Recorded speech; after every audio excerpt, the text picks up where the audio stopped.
All right, I got a question for you.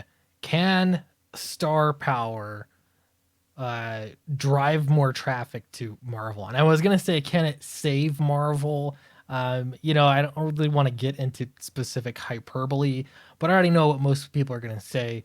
Half of you are gonna say, "Who cares about Marvel? Stop talking about them." The second half are you gonna say, "There's nothing to save."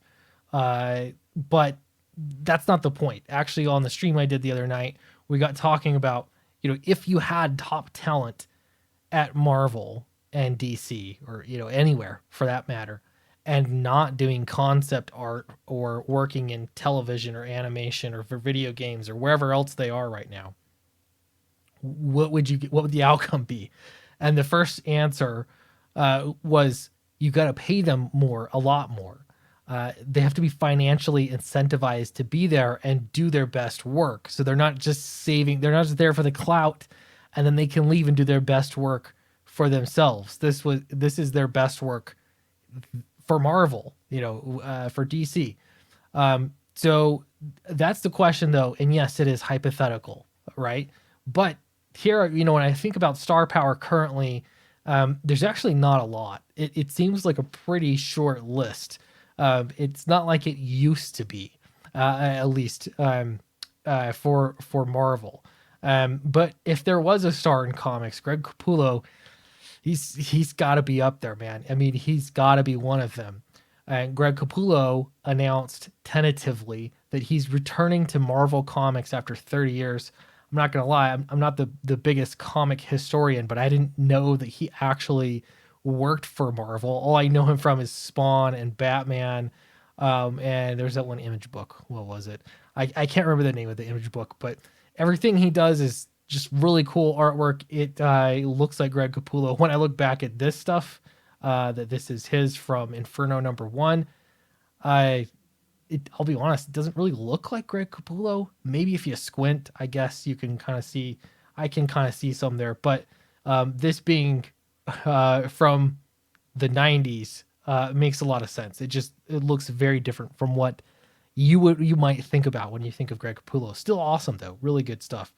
So he actually spoke to Mark Millar on the Miller World podcast, and Capullo stated, "Man, I can't even talk," that he's been in talks to work with Marvel Comics for some time, and his landmark run as the artist of Batman and several subsequent event stories, including Dark Knight's Metal and its sequel, Dark Knight's Death Metal.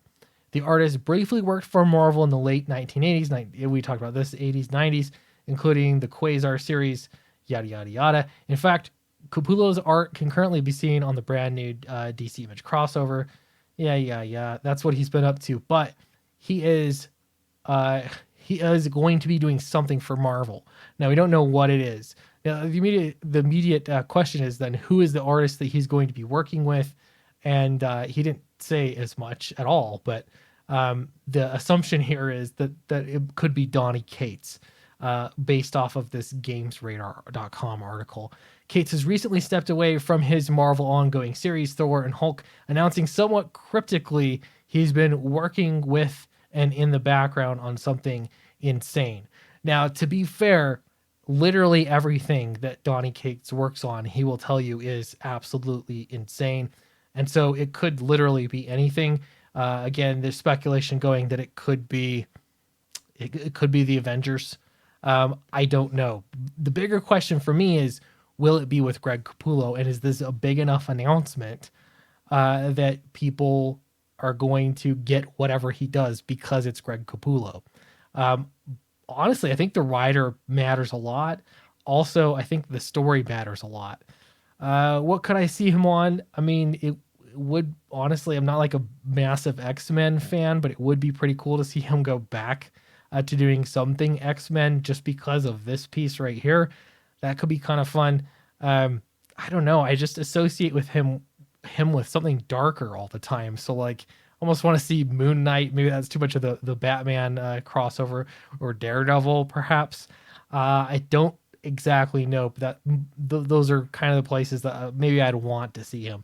Let me know what you think in the comments below, though. Again, does it matter? I don't know. Maybe it matters to you. It's always interesting to see a really good artist. I I don't know, just moving around. It's interesting to see.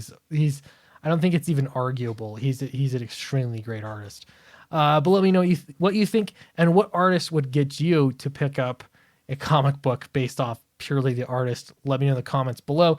Oh, don't forget, look at this, Downcast Hunting Ground. This is the latest one. It's not out yet. Collecting pre-launch page sign up, so please do that. It's a link in the description below. Here is a page. I'm just revealing here that Nacho did. It's pretty low res, but great page. You can see Nacho did a lot of fun stuff with the negative space. You can check out Downcast 4 Hunting Ground. I'll be releasing more images for it as the time moves on. So do check it out. Sign up for the pre-launch page and look forward to it after you receive Fatal. Thanks very much, and I'll see you in the next video.